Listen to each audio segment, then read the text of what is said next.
Huwag na tayo maging bihag ng isang buwan. Hindi lang naman kami mga kontraktor ang nakikinabang dito. Marami din sa inyo, mga politiko, ang nagpapataba ng bulsa sa pamumurakot. Kawawa po talaga ang mga mamamayang Pilipino kasi ninanakaw lang natin ang kaban ng bayan. Sinong umaahon tayo ba? Hindi nila magkabas.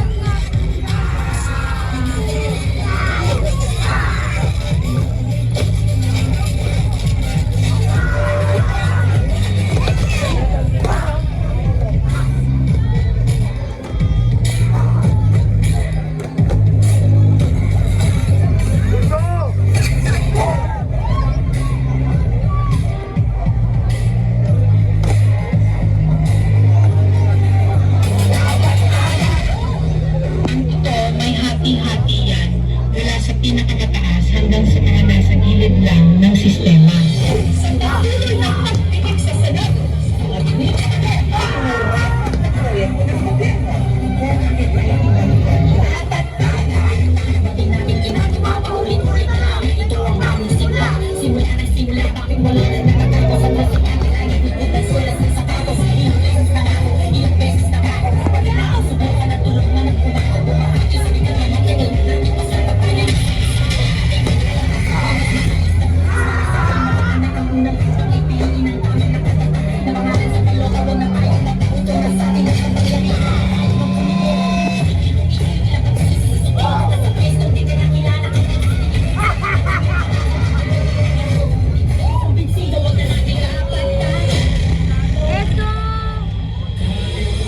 Huwag ninyong ipakita sa publiko na malinis kayo dahil sa bawat proyekto may kapalit na porsyento para sa inyong mga opisina.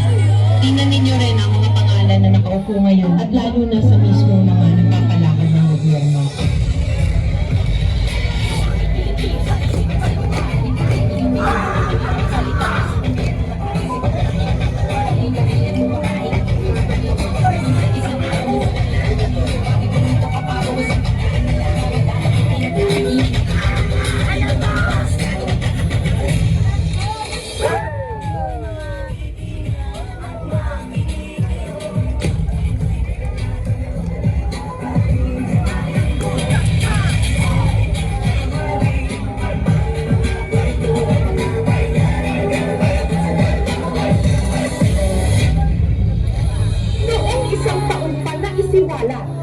Na may mga mali-malitang pera code name basura na i-deliver daw sa ilang mga politiko na naglalaman di mano ang hindi lang bilyones, kundi bilyones ng kita mula sa pondo dapat ng bayan.